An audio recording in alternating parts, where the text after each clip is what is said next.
And I'm live. Welcome to another episode of Mondays with Miko. I apologize for being a little bit late today, actually a lot late, 6:16. But this is Mondays with Miko Unplugged. So today I want to talk about housing. All right, so we're going to talk about housing today. I hope everybody had a great week. As always, I will start with a brief little recap of last week, which was just awesome. Spent a lot of time with getting to know y'all kids. It was so great. We actually had a basketball game on Saturday, and we did a little caravan through the communities. I'm loving caravanning through the communities. When you see any car that has Miko for mayor, just give them a what's up, give them a thumbs up. That would be so awesome. Build a horn. Good evening, Cynthia. Two times I came by your house. I wasn't able to catch her. But we did. We had the caravan coming by your house this weekend, Cynthia. So today I'm going to be talking about housing because we know that is an issue for a lot of us, shoot, in Mullins as well as in this whole country. But we're going to drill down a little bit, right? So because remember my three platform issues are economic development. Yay, I saw that Cynthia voted today. That's awesome. um, Economic development, housing, and city beautification, right? So we've talked about some of the ideas around housing and around city beautification. Maybe not so much about city beautification, but definitely I've talked about economic development. Hello, sis. So today we're going to talk about housing. But I do have one brief thing on city beautification. Like I said, everybody, that's just cleaning up different areas. I think that's great. I think Miss Rosa reached out on Facebook, and she was like, "Great, she's ready to help out with housing, with city beautification, because it's kind of what she does anyway." So one of the things that I want to do is to create a citizens. I'm gonna create a bunch of citizens committees, but a citizen city beautification committee.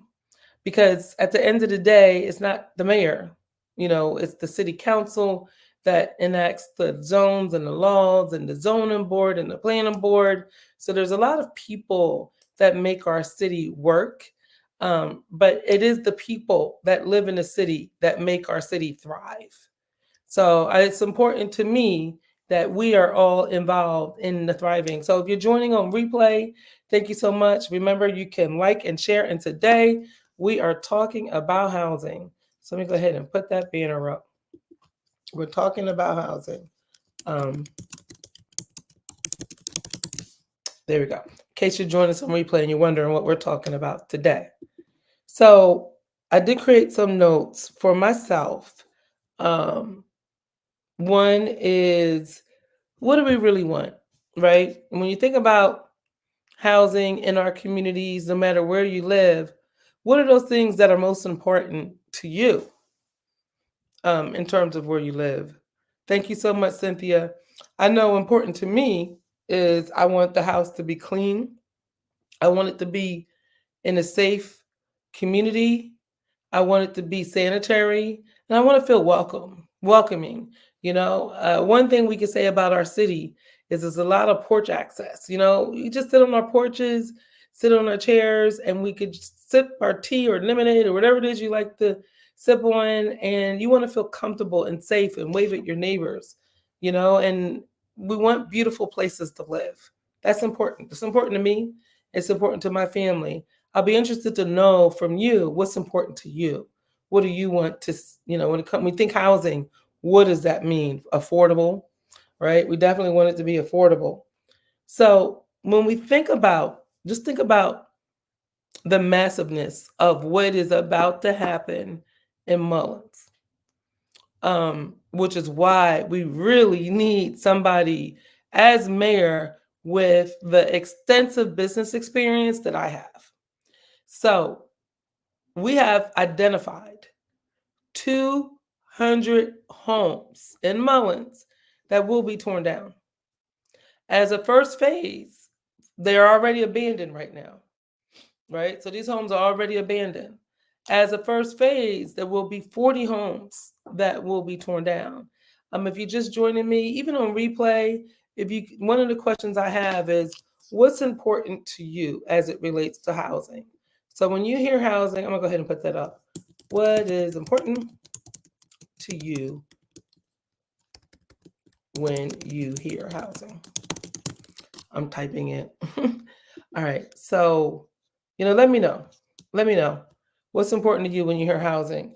So, in terms of tearing down the abandoned homes, we've got 40 homes that are going to be part of this first block grant that are going to get torn down. But across the city, there's going to be 200 homes. And for, less than a 4 square mile radius, that's a lot. That's a lot. So I'm going to come back to you later once I'm mayor, and we're going to talk about land banks. What is a land bank and how it works? It's something that the city and council has already been working on. So we're going to talk about that. We're going to talk about the land bank. But today, I'm going to talk to you about some other things. But I kind of just wanted to set that as I'm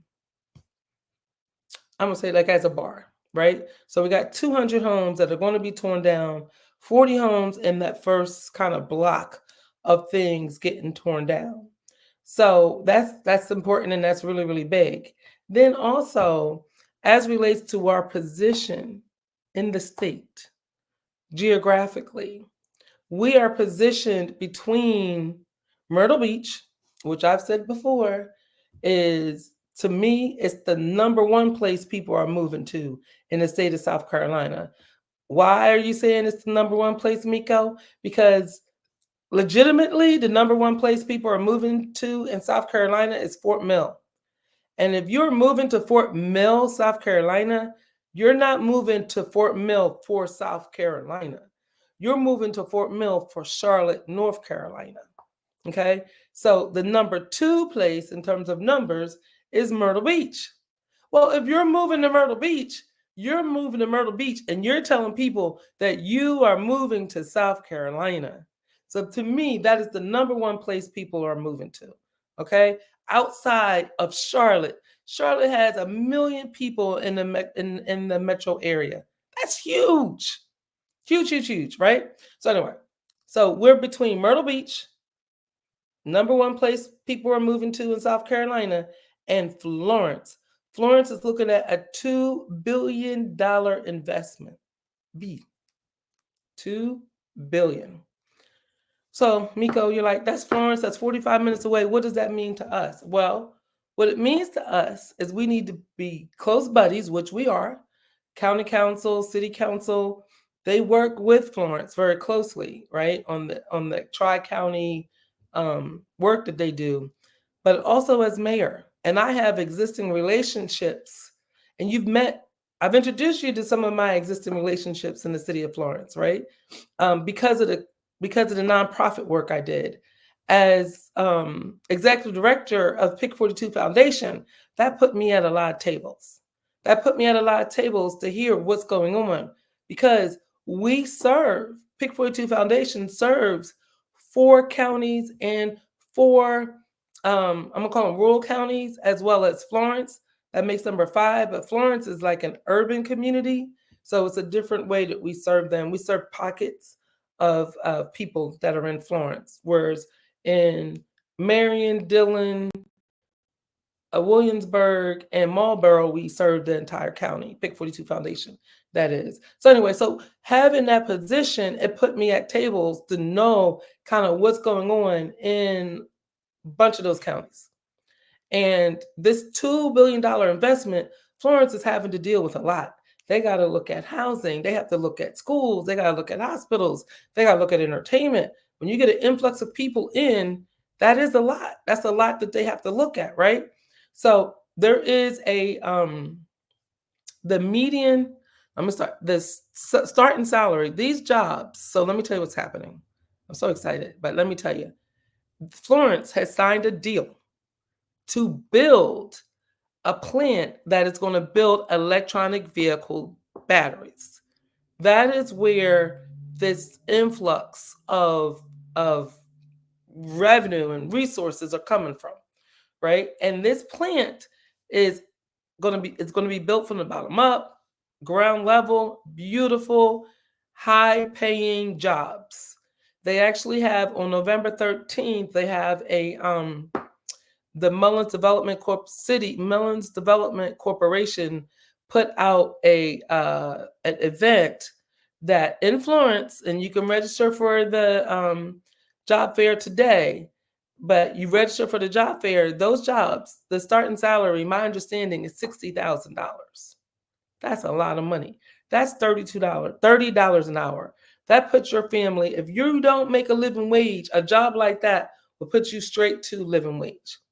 Now, again, we're talking about Florence, but we're all one community, right? So you say, people who are going to be moving here, they're going to be looking at Marion County.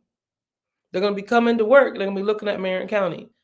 Where I grew up at, and our commute was normal and average. So you're talking about 45 minutes to get to Florence. That's nothing for people, right? We have to prepare ourselves, and we have to prepare ourselves for the market. And I would love it for us to be able to get some of those high paying jobs and keep bringing your resources back down to Mullins. All right. So we're positioned. I'm saying all that to say that we're positioned for a lot of great success in Mullins, but we need to make sure that we have the right leadership in place that knows how to make sure that Mullins is not just a mention, but Mullins has a seat at the table. So we're here to talk about housing. So I would just dip in a little bit into my experience with housing. On top of me being a property manager, I also, from my nonprofit work, I help people during disasters, help people get replacement trailers, help people get homes, help them with the paperwork, and in that process, y'all, I will go to the very limit. I have written so many appeals and complaints, to do whatever needs to be done in order to help our people to get what they needed to recover. Now, there's still a lot of people that haven't recovered. They ran out of money, the paperwork and all that. But what I'm saying is that I know how to get it done, and I don't take no for an answer at all. So let's just go into the different categories. And I wrote down a couple. Housing authority, we're going to talk about that. Worker families, middle income, low income housing, investors, and home ownership.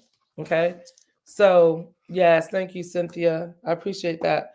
So, housing authority. So, housing authority, just so you know, is hello, Linda, is federal is funded federally, right? And there's a board of commissioners that oversees I'm gonna say the budget and all those things that happen in housing authority.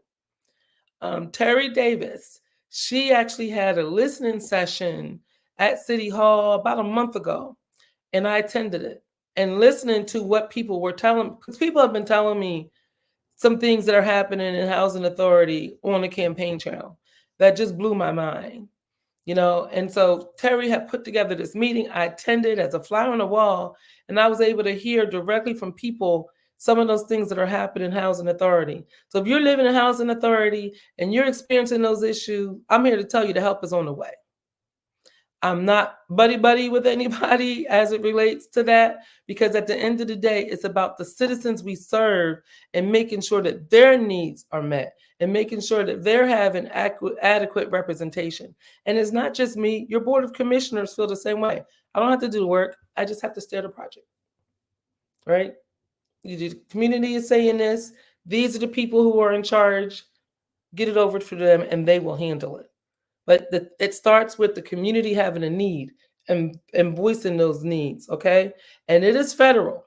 So it's not like, I'm going to say some things happen and you feel like, oh man, I don't have any recourse.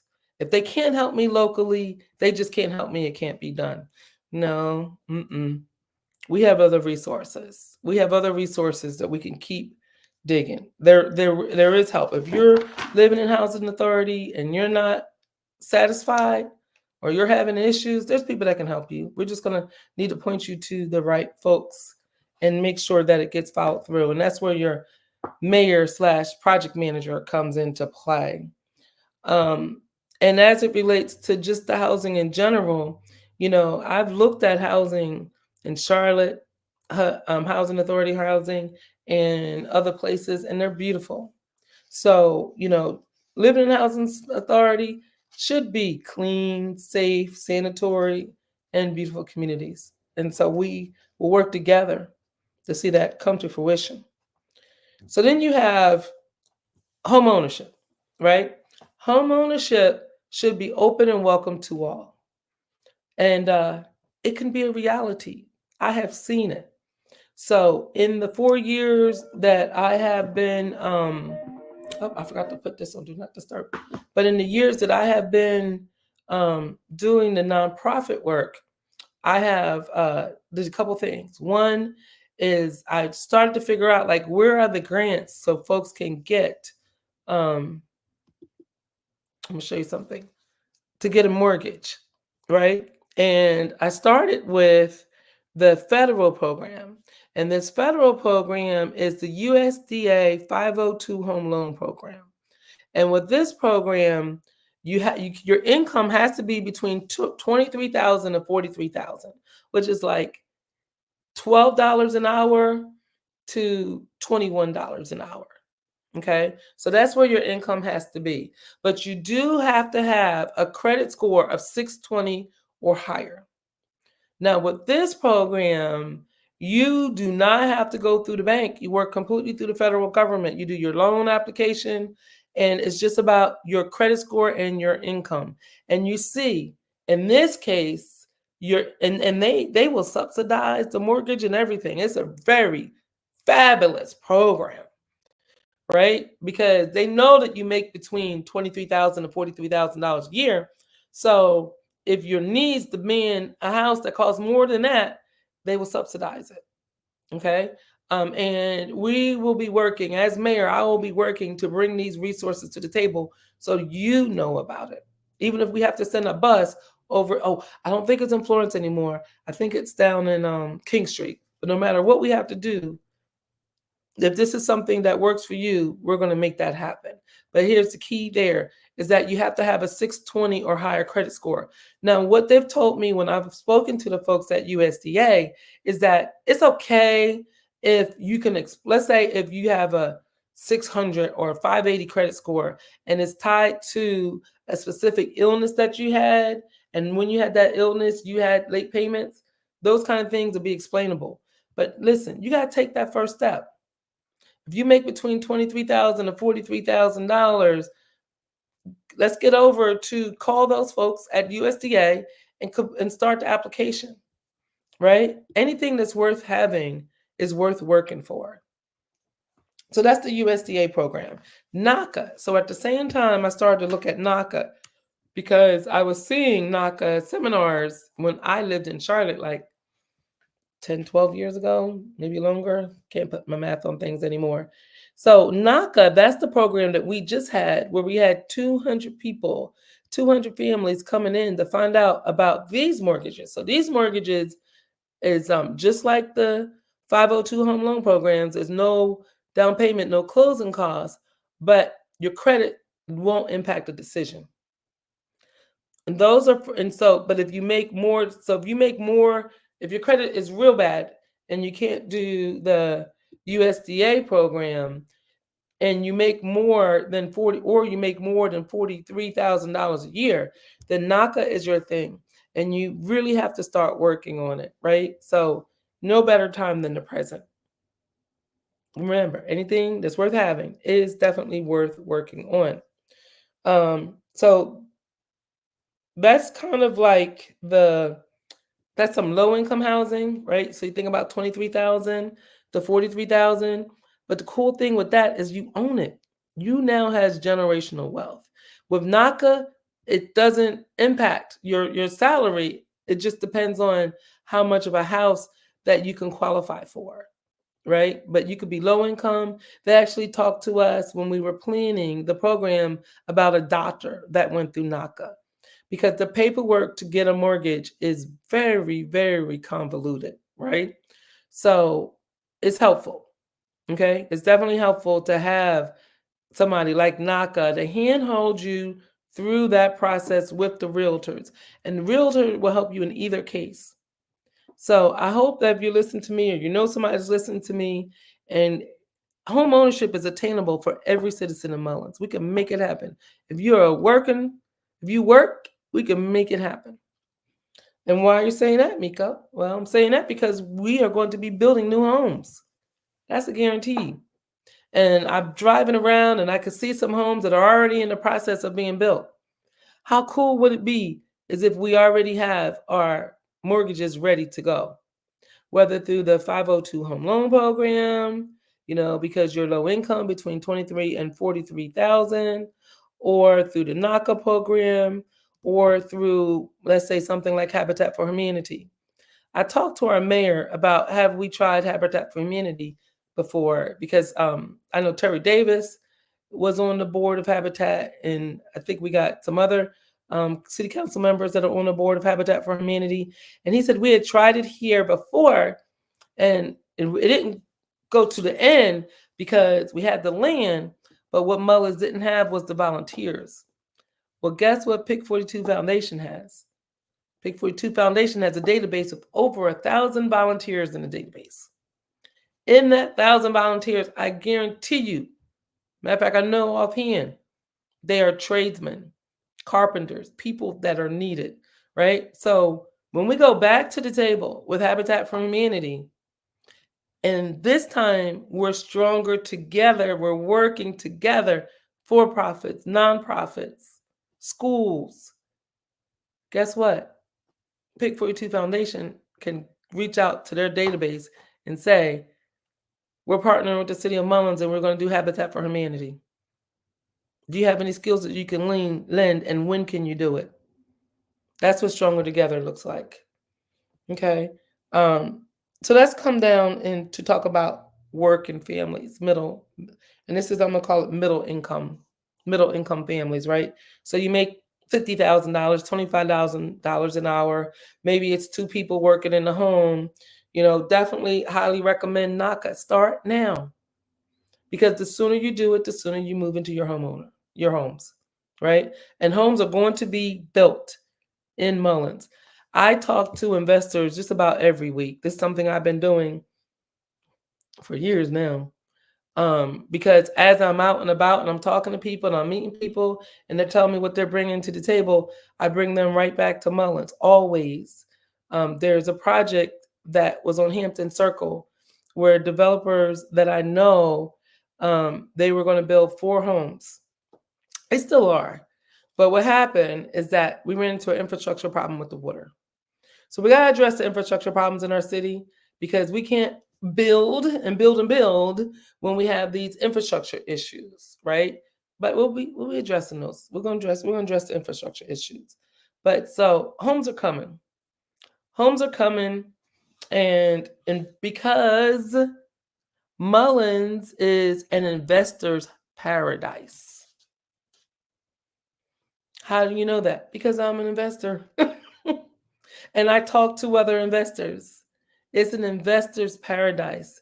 We are smack dab between Myrtle Beach and Florence. It's a beautiful place to live. And the thing is, we want the investors to come here and build these beautiful, safe, and sanitary homes, right? And with new stuff in it, HVAC and all that stuff. We want them to come down and build it, but we want to be the ones that are buying it. We don't want, it's not necessary for people to move from all over and come here. We want to be part of the building of our community, because things are going to happen, ladies and gentlemen, whether we're at the table or not. These 200 homes will be torn down. That $2 billion investment that's in Florence, they ain't going to have it. Who do you want at the table? Making sure that Mullins is part of that story. I have worked a lot of deals in my life, in my 30 plus years in corporate America. A lot of deals. And I'm ready to come to the table and let's get some deals done for our folks. So these same investors that I talk to, not just starting to talk to them, I've been talking to them for years. Again, things do take time, but we're now at that because the investment's coming. Um, you know, Apartments. We know we need multi-family dwellings.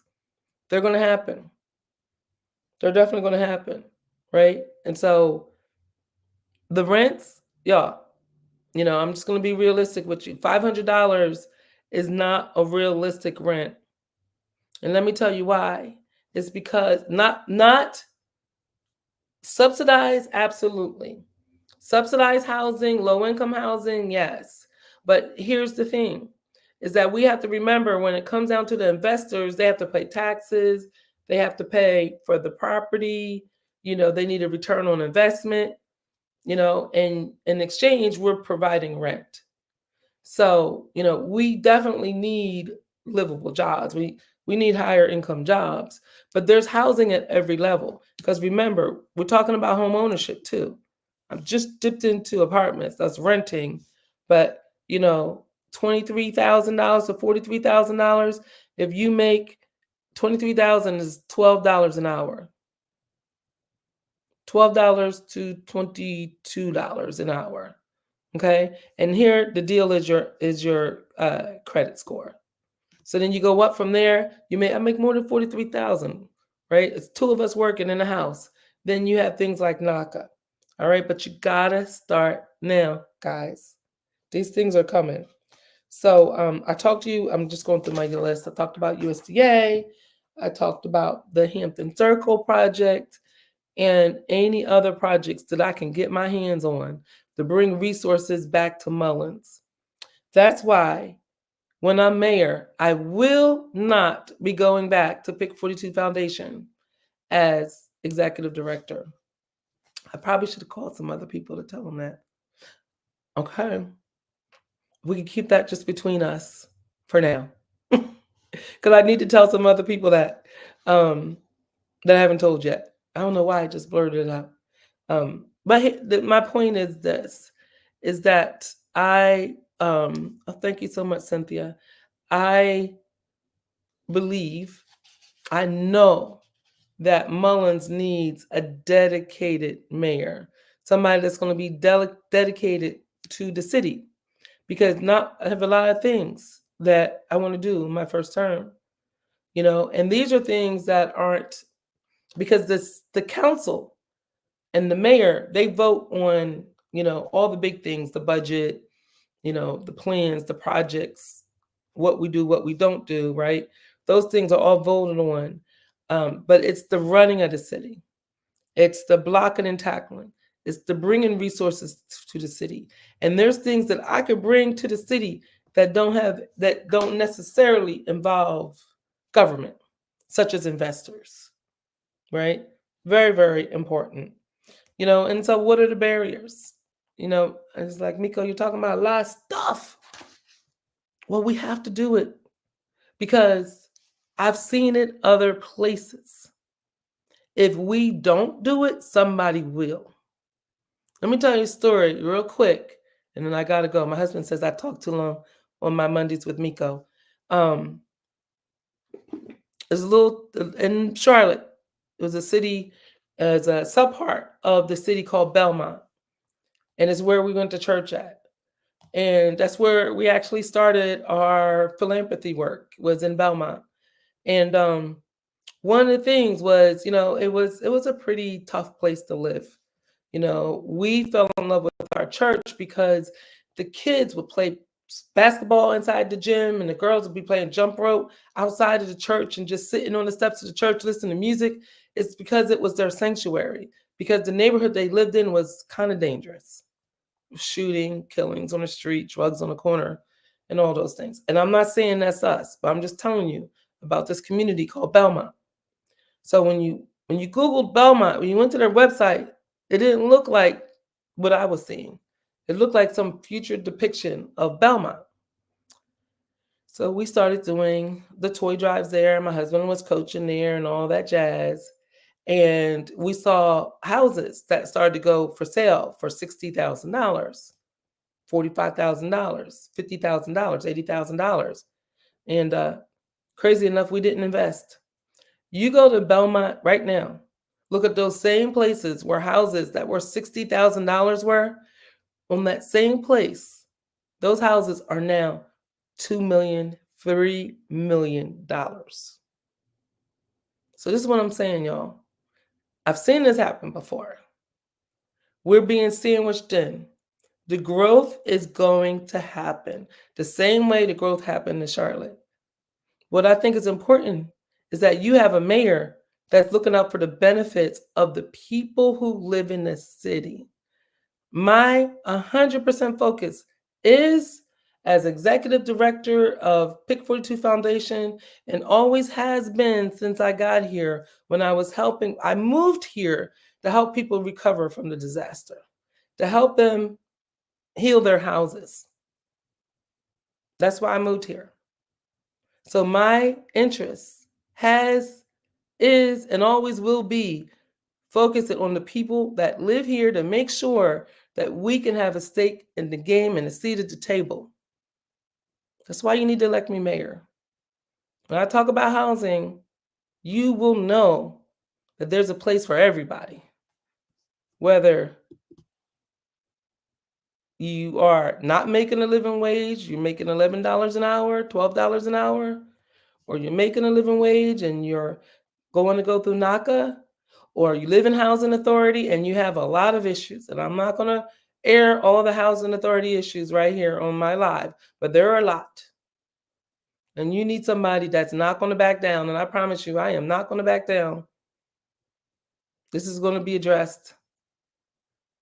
And do people like the way I handle things? Not the people in charge, usually. Seriously. You know, I've been told that's not how we do things around here, but we get it done. And that's what I have done in my career.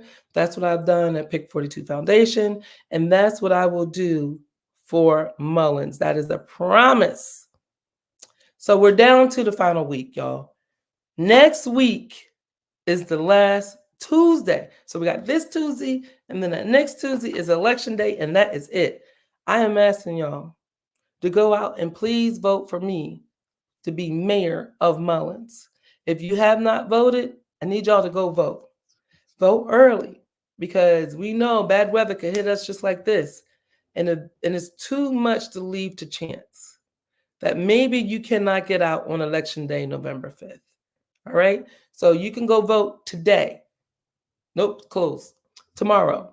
Every day except for Sunday between 8:30 a.m. and 6 p.m. Yes, you can you don't go to your regular polling place. You go to the Marion County Admin Building, which is directly behind Bojangles and McDonald's. Okay, go there between 8:30 and 6 o'clock. Cast your vote early for Miko Pickett for mayor. You could do it. Today is Monday. Oh, good. Cynthia said she got in and out fast, so that means the lines aren't there because it was long lines last week. So you could go. Today's Monday, Tuesday, Wednesday, Thursday, Friday, Saturday from 8:30 to 6 p.m. You cannot vote on Monday. And then Tuesday is the last possibility. We cannot do these things without your help and without your vote. It is absolutely imperative. And like I said, y'all, change is going to happen in our city. It's a matter of, are we going to be at the table? So let's go to the table. Let's bring this generational wealth home. All right, y'all.